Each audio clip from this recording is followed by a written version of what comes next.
What's going on, everyone? Nico here with the Wooden Spoon Media, and I'm doing a fun little podcast segment. We're going to be talking a lot about restaurant owners and how the pandemic 2020 to 2021, a lot of the different areas that especially restaurant owners have been affected over the course of this past year, going on 2 years. And I'm fortunate enough to be joined with one of the owners of Nico's restaurant in Little Italy, Frank Criscitelli. How's it going, Frank?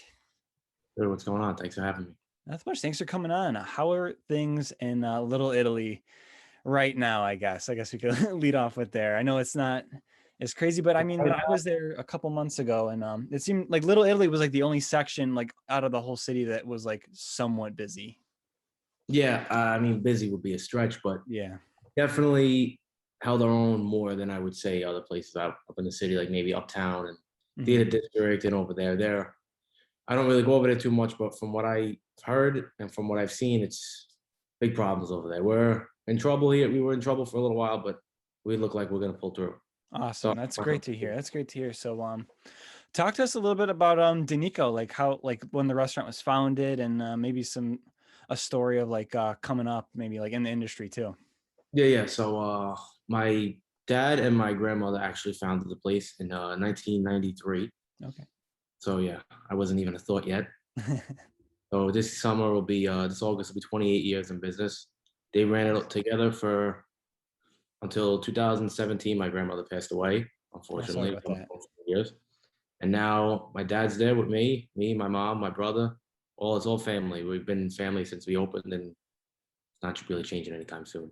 Awesome. And you guys are kind of like, I feel like one of the bigger restaurants how many restaurants are there like in the whole, in what's designated as Little Italy? Oh, I don't know. There's a lot. There's a lot of newer guys. Not a lot of people that have been around for that long anymore. There's only a few places, including us, but a lot of newer spots opening up. Yeah, for sure. So what's it like growing up in the restaurant environment? It's different. I bet. Not what anybody else is used to. I talk to all my friends. Their parents always home early, eating dinner together. That was not us. No. Everybody was I grew up in the restaurant. I live in Staten Island now. I was born in the city. Mm-hmm. My father actually grew up right across the street from the restaurant. My restaurant's 164 Mulberry. He grew up in 163. Oh, so cool. And he moved over to Spring Street, and I was born over there, me and my brother. And then we moved out to Staten Island, but we were in the city every day. We were driving back and forth, whether we were in the car for 2 hours with traffic, an hour and a half. We were always there every day to get all four of us together. My grandparents, and now still going back and forth. It's a little tougher now that everybody's older, but we pushed through, and this really took a big toll. We were coming up on we were busy. Everybody was doing really good. The whole neighborhood, not just me. The whole neighborhood, busy. The city, if you've seen it, everybody was in Manhattan, all over the place. It was hitting its peak, hitting something that I had never seen before. I could only imagine. Summertime, the holiday season was nice. And then this happened. And I drove right through. I've never driven right through Times Square. Like I'm from Buffalo, New York, so I've only been to the city like 10, 15 times, but I've never really driven through Times Square with the exception of once. And I was there visiting a friend. We drove right through Times Square without any traffic. And this was like February. Yeah. I remember when we closed down. So the city kind of really shut down. It was like maybe like March, like mid-March of last year. Mm-hmm. We said we're gonna stay open a little bit. We want to be open for everybody because we are a very residential area. There's a lot of people around, especially my parents growing up there forever. They know everybody in the neighborhood. So he said we're gonna stay open. Maybe we're gonna see some people. That lasted about a week. We were in the restaurant by ourselves. We were like, we gotta close. Yeah. Closed St. Patrick's Day of last year. We reopened in May, I think I want to say 15th of 2020. And I remember driving in the first day, and we were like leaving a little bit earlier than what we should have because we're just used to hitting traffic. I got into the city in like 35 and 40 minutes. I was like, what is this? I'd never seen, I'm 22 years old. I never got to the city this fast in my life. I couldn't believe it. Yeah. It was a ghost town. It was really terrible. Honestly, it was sad. You make jokes about it now, but it was sad seeing, because I'd never seen Manhattan like this, never. Mm-hmm. And now finally we're starting to see people are walking around, people are getting less nervous, the vaccines are coming out and everything. So it looks like we're gonna get back to normal soon. Yeah, and it seems, I mean, granted, like obviously there's a lot of politics involved, but it looks like New York's actually starting to lift some restrictions. I know it's got to be just the city's a little bit different, but what are some like still, because I know my mom manages a couple of retail stores. I talk to a lot of restaurant owners. They have a lot of different new problems now. So Yeah. in terms of like just finding like people like employees and stuff Oh, like that. So yeah. The employment is like, because the unemployment is so high. So like a lot of these guys, they're making money at home.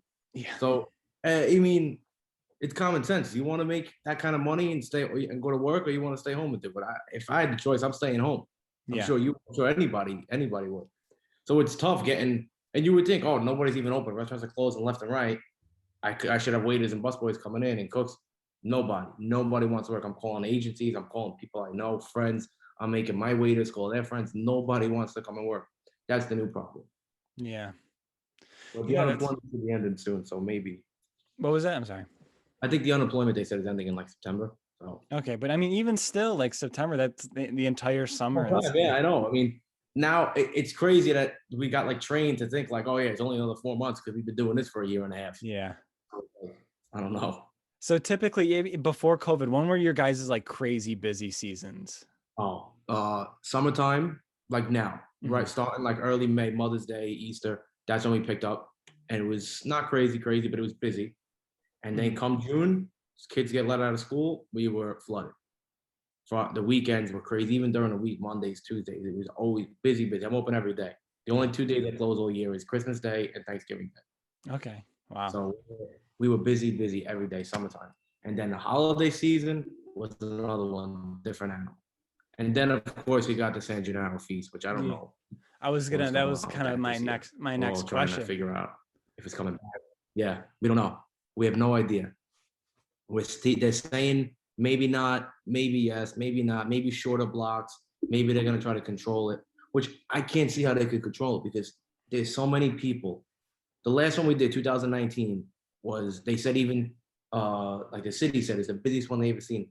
I think we had 1 million people walk through. Oh That's my 11 days. God. Is that 100,000 people a day? How could you can't control that kind of people? No, yeah, you'll never be able. Yeah. That's insane. Yeah, I mean, I just lost my train of thought a little bit, but yeah, San Gennaro's crazy. So what's that? I mean, just like what's that festival like in terms of just because I've never been, I've always wanted to go. You should. You definitely should come see it. It's crazy. There is people. You see people that you haven't seen in years. People come out to see you. You see famous people. There's millions of people. You can't even keep track. You got, and we don't take reservations during the feast because it's have so many people. Mhm. Sometimes all the restaurants, you got lines going down the block, three blocks down around corners, 2 hour wait, 3 hour wait. It's madness. Yeah. Speaking But of people love famous, it. go on. I'm sorry. Yeah. Go Oh, I ahead. was saying, speaking of famous people, like you guys have had, even like kind of recently, Yeah. you guys have some celebs coming in. I saw a couple MMA fighters that I follow or posted up at the Yeah, new. yeah. A lot of the MMA fighters come in. We're friends with a few of the guys from Tiger Showman's. So Awesome. Yeah, guys, I'm actually interviewing. I mean, this podcast is gonna come out way later, but Mike Trezano's hopping on. oh yeah, yeah. We Yeah. know Mike. Mike trains at a Tiger Showman's. Me and my father, we both train there too. Oh, Criscitelli, really? those guys. Yeah. So So cool. yeah, Mike. Yeah, Trezano comes in. Lyman Good comes in all the time. Jimmy Rivera. Yeah, Yeah, Shane those. Burgos was in a few weeks ago. He's actually fighting next week. He's fighting one of the top guys. It'll be a good fight. Yeah, those guys are all killers, man. Yeah, They're savages. they're crazy. Yeah, we get a Yeah. lot of famous guys. We used to get the Yankees all the time. Hmm. Yeah, my grandmother became really close with Mayor Giuliani when he was in office. Really? He used to give us all the luncheons at the Yankee Ticket Day parades. We just do lunches at the Versace Mansion. Yeah, he was when he was in office. He was very close to my grandmother. He was a nice guy. Very cool. That's so cool. I mean, New York City is just a different animal, and Yeah, it's hard to like explain that to someone, especially who's never been there, let alone anybody who's ever like lived there. yeah, yeah. It's very different to live there. It's nonstop. It's I all know. you don't get a minute to sit down. You don't get a minute to think. Yeah. So I mean, coming up, like, what are your guys' plans? Like, how are you guys dealing with everything? Just all the problems. How are you guys overcoming it? Or I guess What advice could you give different restaurant owners that are listening in? You gotta just. The main thing I did was I was trying from the beginning. Right when we closed, my parents were nervous. What are we gonna do? What if we don't reopen? I'm like, listen, we gotta just. There's nothing we can do right now. You gotta sit down. You gotta wait. As much as it sucks to wait and just wait for somebody else to tell you when to open your business, you gotta wait. You gotta stay confident. You gotta try to just be like, you know what, we're gonna push through. We've been here. And so we were open for over 25 years. This a virus, we weren't gonna let a virus stop us forever. I mean, we couldn't let that happen. So listen, basically we just followed all the rules. We get inspectors coming in every day, health department with the masks. My whole place has a mask on at all times. All my tables are 6 feet away. If it's 50 right now, we're at 50%. There's 50% of people only allowed in the restaurant. That's including workers, including cooks in the kitchen. Really? I didn't Yeah, know yeah, that. that's including everybody. Man, that's it. Because I mean, even up here, I mean, we're like the other side of the state, but I think most of the restaurants are at a full capacity already. Yeah, they were always a little bit ahead, but it's much more dense out in New York City than it is on Yeah, the state. I get that. All right, We're man. open What May was that? 19th. May 19th, we're opening up fully. Awesome.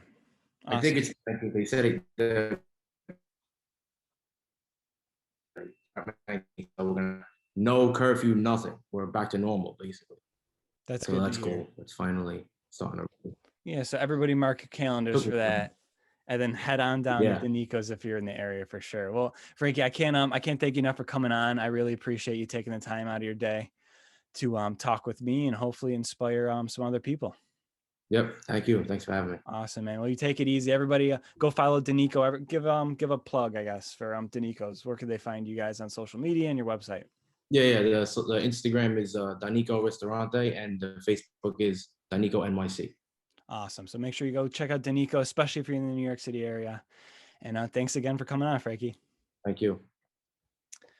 And we are continuing our podcast for Italian restaurants. Right now, I'm joined by Vince Caminiti. He owns Brooklyn South Pizza, Brooklyn Boys Pizza, and Novanta Pizzeria in North Carolina.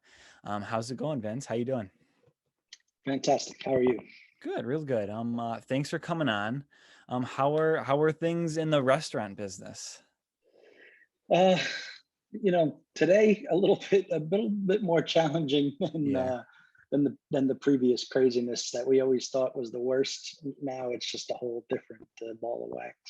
For sure. I guess before we get like jump into like COVID and all that, you want to give it a little bit of like a backstory on how you like got into the restaurant business. I know you're originally from like New York, Long Island area, then now you're in North Carolina. So maybe give us a little bit of a backstory on all that.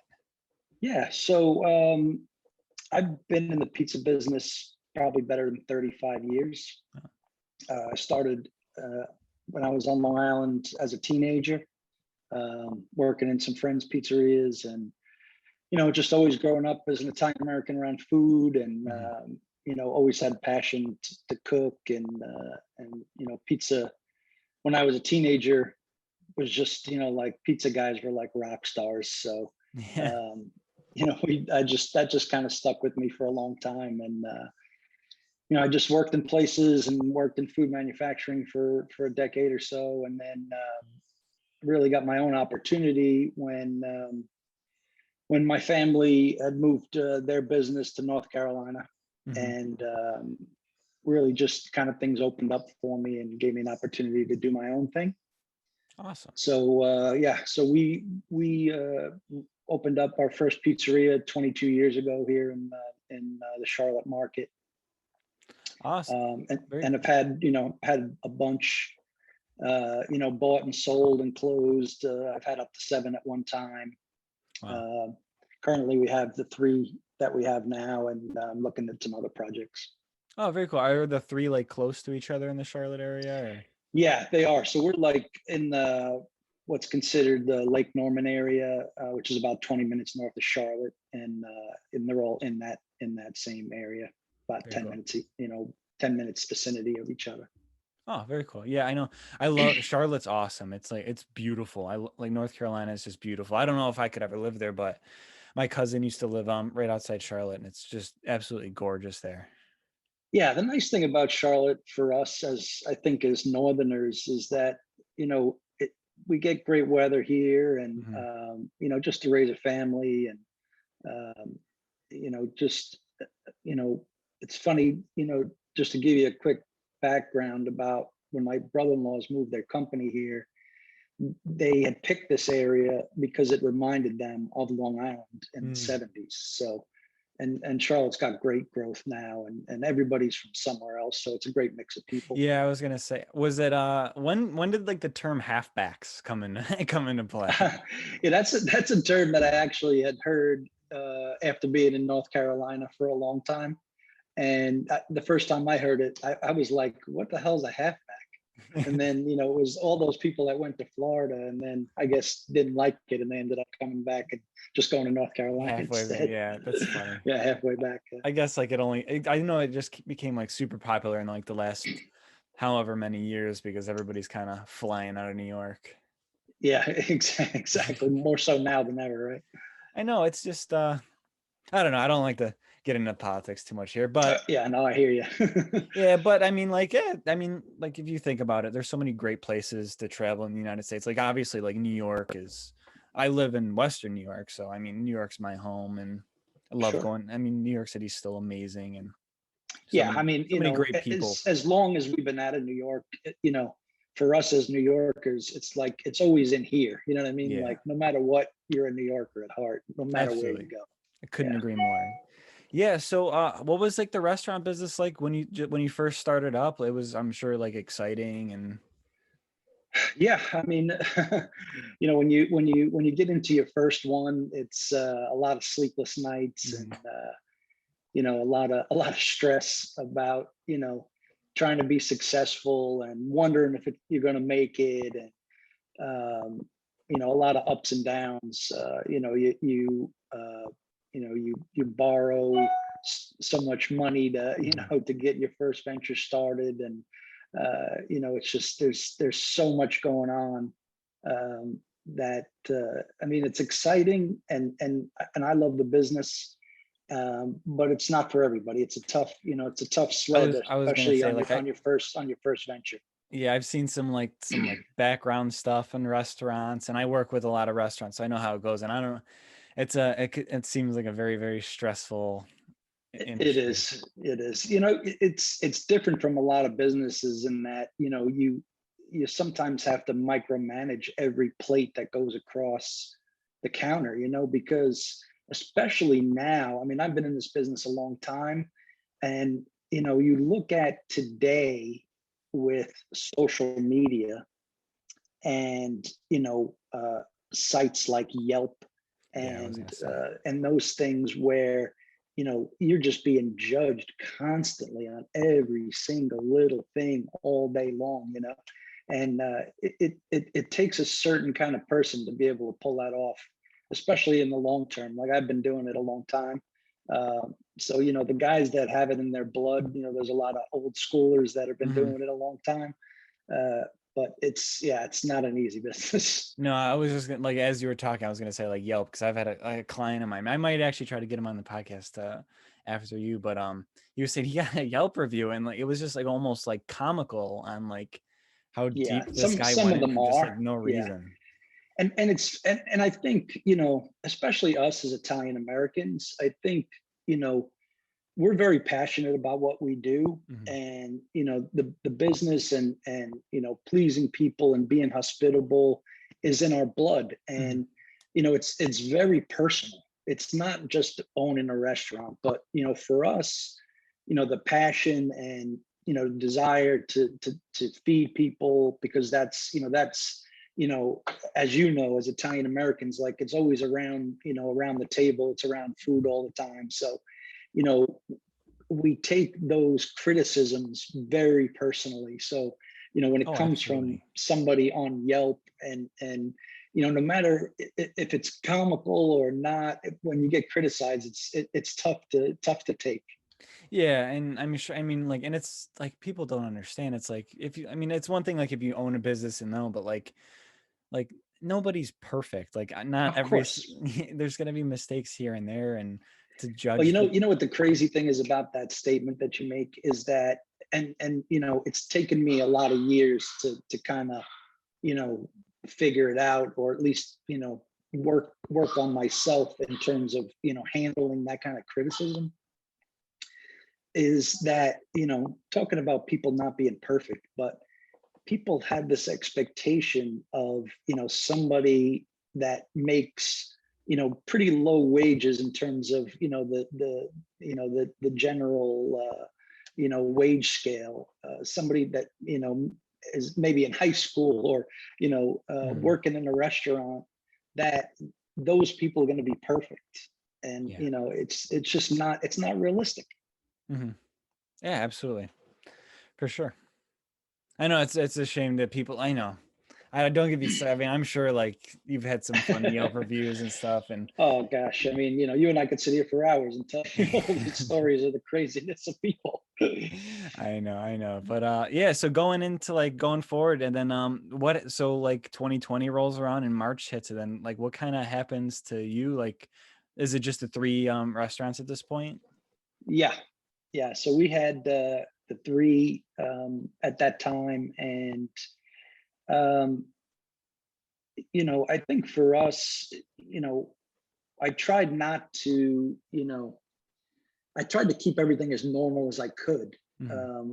And I think, as I thought about it, from a customer perspective, as crazy as everything was, and as fearful as people were, I think the good that I tried to do was, tried to keep, everything stable in the restaurant as far as employees the best I could, and Hmm. keeping everybody safe, and also trying to keep things normal, because Italian food is a comfort food, right? Yep. So I think over the 20 some odd years that I've built my business, and what I would consider to be a pretty small community, um, I think people came to us because you know they needed comfort, they needed stability in that time where things were so crazy. Hmm.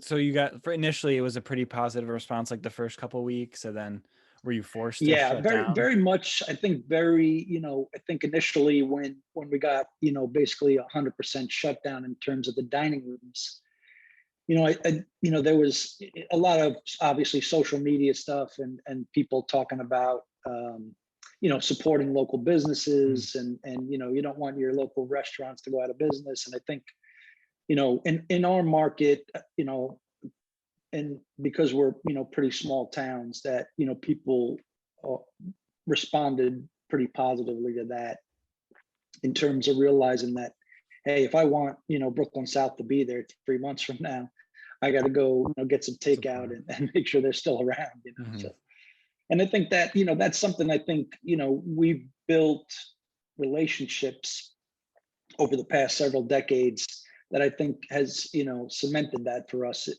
wasn't again just about having a restaurant, and not being there and not caring about the community, but for us it was always about kind of being a cheers, as it were, where we knew people.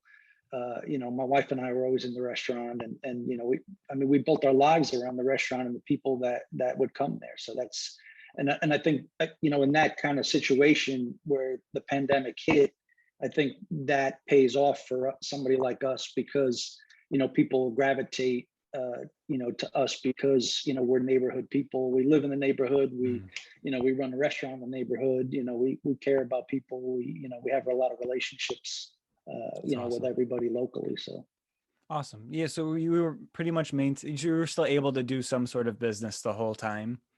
yeah, we did significant amount of takeout, with the exception of Novanta. So Novanta, my brother and I had kind of had done a sort of a different concept, from the other two, which the Mhm. other two were more of a quick service kind of New York style pizzeria, by the slice, and your Mhm. typical, pizzeria type foods, whether it was baked ziti or lasagna, or Yeah. those kinds of things. Where Novanta, we kind of stepped it up a little bit challenge wise, and built a restaurant that was full service with a bar, and did kind of a little, not finer dishes, but just different pasta dishes and, Mhm. different center of the plate stuff. So it was more of an experience, right? So, Gotcha. we did a lot of design in the restaurant and, where it was community driven and, where everything was, where people could talk and, so it was really about the experience. We had ovens built that we brought in from Naples that were, wood burning ovens that are in the center, basically, Awesome. kind of center focused in the restaurant. So, that whole restaurant design was about the experience. You know what I mean? It wasn't about doing takeout. Mhm. So that one was feeling the pain in the beginning Yeah, I can imagine. because we just didn't do as much takeout there. So. Mhm. Yeah, and then through all this, I'm sure well, I mean, I see it all over the place. There's employment problems now because of this. Because yeah, what had Yeah. happened is a lot of people were getting, especially in New York, people were getting unemployment plus an extra $600 a week, which is Exactly. staggering. And I don't know what it Right. exactly was in North Carolina, but now It was everybody the same. it was the Yeah. same. It Yeah, but was. everybody Yeah. up here in New York is still getting like an extra, I think, $300. 300. Yep. Yep. So it's like, so I know and everybody I that's talk and to. that's killing everybody across the country right now. Mhm. I mean, there's not, and I mean, I could say, I can complain about it being in the restaurant business, but I mean, in my restaurants, I talk to a lot of people, and I talk to a lot of people in a lot of industries, and everybody's feeling it across the board. I Yeah. mean, I know landscapers and Oh my God, I can't even trucking imagine. companies and just everybody that needs somebody is looking for somebody. You know what I mean? Like, I know. I think that too. I mean, it also drives up prices because if you think like how everything rolls, it's just, of course. and I'm sure like prices were being like constantly raised over the last how many years and Yeah, everything. and I think over the last year too, I think whatever COVID has caused, for whether it's a factory shut down for that makes pepperoni or cheese or any of those things.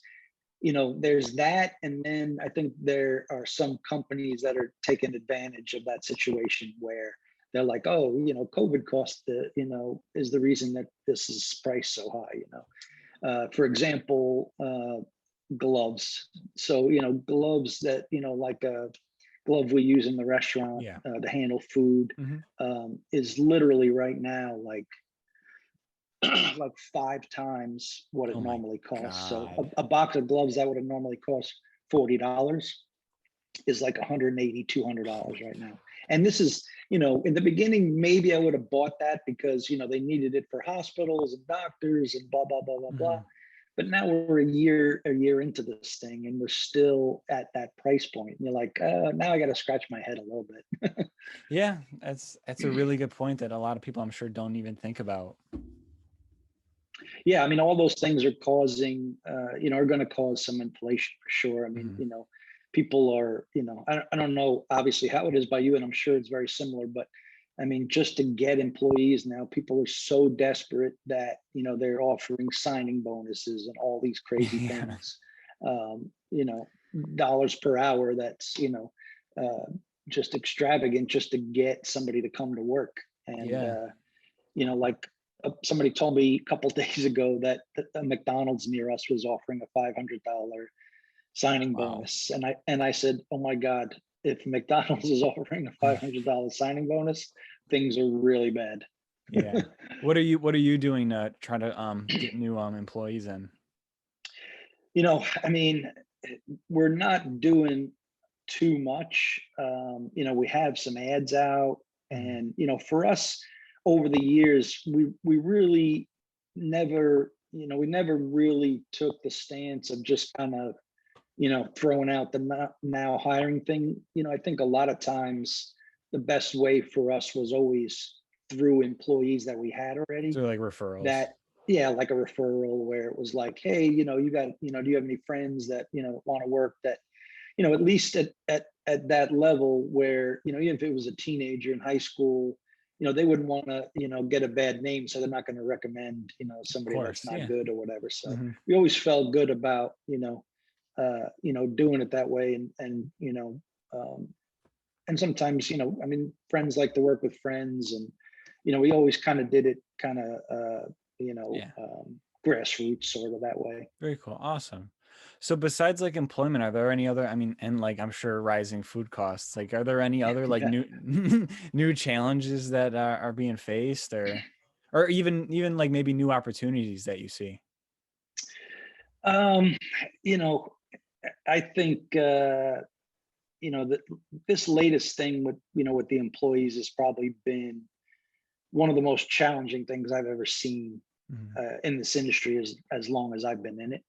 Um, I mean, just, it's hard for an operator, to take the risk on, doing something else, or, considering, what we're looking at here with Mhm. employees. I mean, that again, it's, for 3 decades, as if you talk to operators or people that want to open restaurants or ones that operate restaurants, they always say the hardest challenge is employees. I mean, it's, always been the toughest thing. Mhm. Um, so, I mean, we continue to push forward and look at other opportunities, you know, and there might be opportunities unfortunately to say that, in these situations when others fail, that, there might be a secondhand or second generation restaurant that, may be, a little cheaper to pick up than building one out from scratch or Yeah. something like that. So,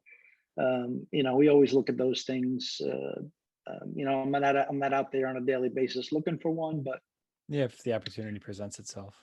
yeah, if it falls in my lap, I'd definitely take a look at it for sure. Awesome. Awesome. I guess the last thing before we wrap up, what would your advice be to somebody maybe looking at like want to possibly like start a restaurant? What would your advice be? You know, um,